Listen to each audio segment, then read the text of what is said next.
ও ভাই সেরা সেরা সেরা। তবে চোরাবালি হয়ে যাচ্ছে, চোরাবালি হয়ে যাচ্ছে, জিনিস গেল।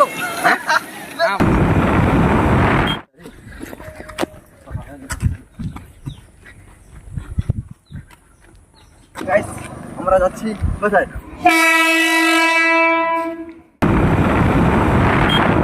কিছুদিন আগে আমি এবং আমার বন্ধুরা মিলে বেরিয়ে পড়েছিলাম দীঘার উদ্দেশ্যে।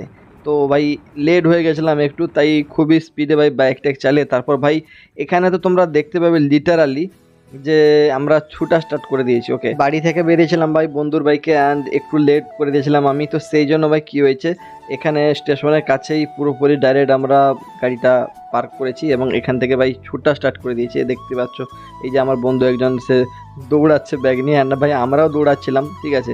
অ্যান্ড এখানে দেখতে পাচ্ছ আমি অ্যান্ড আমার দুজন বন্ধু সবাই যাচ্ছি। তো গাইস আমরা যাচ্ছি কোথায়? আমরা দীঘা কাশি স্টেশনে। লেট হয়ে গেছে, রোডে আসছি আমরা।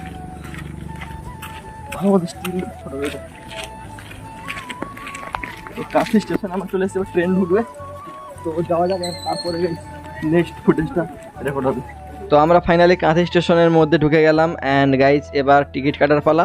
তো দেখো কাঁথি স্টেশন থেকে দীঘা পর্যন্ত না মাত্র 10 টাকা করে পার হেড, মানে খুবই কম খরচায় কিন্তু আমরা চলে যাচ্ছি দীঘা। ওকে, তো আর এখানে টিকিটটা কেটে নেওয়ার পরে গাইজ আমরা কিন্তু স্টেশনে যাবো অ্যান্ড বাই ট্রেন আসার পালা। অ্যান্ড এখানে দেখতে পাচ্ছি পুরো টাইম টেবিলও দেওয়া রয়েছে যে কোন টাইমে কোন ট্রেন আসবে। তো ফাইনালি আমরা কিন্তু স্টেশনে এই যে দেখো 3 জন একটা সেলফি নিয়েছিলাম সেই সময়। অ্যান্ড গাইজ এবার কিন্তু এখানে ট্রেন আসছে, তোমরা দেখতেই পাচ্ছ। ওকে, তো দেখো অ্যান্ড আমার ফ্রেন্ডকে বলছিলাম ভাই এই মুহূর্তটা একটু ক্যাপচার করে দে, অ্যান্ড সে তো এরকম ভিডিও টিডিও বেশি শ্যুট করে না, তো অভিজ্ঞতা নাই তারা একেবারে। অ্যান্ড ভাই আমি তাকে বলছি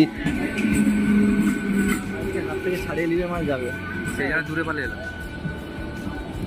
ট্রেনের মধ্যে থেকে ভাই বাইরের দৃশ্যটা একটু ক্যাপচার করছিলাম। আর সত্যি কথা বলতে কি ভিডিও রেকর্ড করা বা শ্যুট করার আমার তেমন অভিজ্ঞতা নাই, তো সেই জন্য দেখো কখনো ভাই মানে লম্বালম্বিভাবেও শ্যুট করেছিলাম, তো এই জন্য ভাই ভিডিওটা তোমরা এতটা ভালো কোয়ালিটি পাবে না। আর ট্রেনের মধ্যে থাকা অবস্থায় ভাই এইভাবে একটা সেলফিও নিয়েছিলাম। আর এমন একটা দিনে দীঘা গেছিলাম কি বলবো ভাই, গরমে বাঁচার জন্য আইসক্রিম কিনে নিলাম অ্যান্ড আইসক্রিম খাওয়া শুরু করে দিয়েছি। অ্যান্ড ভাই আইসক্রিম খেতে খেতেই ঘটনা ঘটে যায় কি তোমরা এখানে দেখতে পাবে যে আইসক্রিম আমার কিন্তু ভেঙে পড়ে যাবে। দেখো ভাই আইসক্রিম পড়ে গেল। আর যেহেতু ওই সময় অনেক গরম ছিল সেই জন্য আমরা একটু রেস্ট নিয়ে নিলাম এবং তারপরে কিন্তু আমরা চলে গেলাম স্নান করতে, তাও আবার দীঘাতে। চোরাবালি হয়ে যাচ্ছে, চোরাবালি হয়ে যাচ্ছে। এই দীঘায় অবস্থা কেন, শুধু কাদা জল ভাই, শুধু কাদা জল।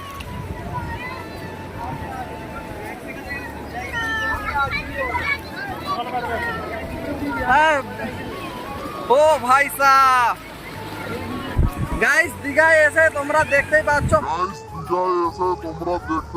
ফেসে গেছি ভাই, কাদা জলে চান করতে হবে।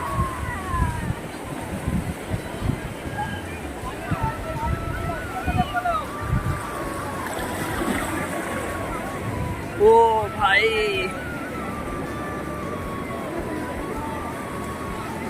তোমরা দেখতে পাচ্ছ আমরা দীঘাতে আসছি অ্যান্ড এখানে এদিকে দেখো জলটা একবার দেখো, এদিকে জল দেখো ভাই, এখানে কাদা জল, ঠিক আছে।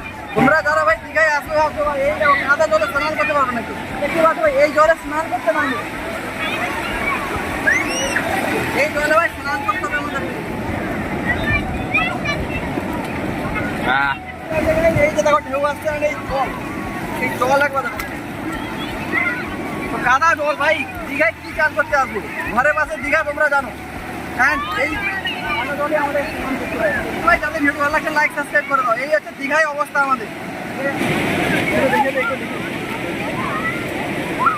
আমাকে নিচ্ছিস তো ভাই, আমাদের ক্যামেরাম্যান একটু কাঁচা আছে, ঠিক আছে, কখনো রেকর্ড করেনি। ক্যামেরাম্যান একটু কাঁচা আছে ভাই, কখনো রেকর্ড করেনি। তো যাই হোক যেরকম ভাবে রেকর্ড করছে সেভাবে ঠিক আছে হয়েছে। ও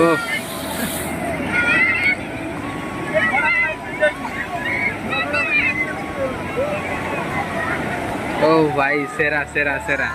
আর একটু নিয়ে যাবো নাকি? ও লাইক শেয়ার সাবস্ক্রাইব কোথায় চলে না, এই কাদা জলে স্নান করতে হলে দীঘা চলে আসো। ওকে হয়েছে, কাদা জলে স্নান করতে হলে দীঘা আসো। এই দেখতে পাচ্ছ কেমন লাগছে?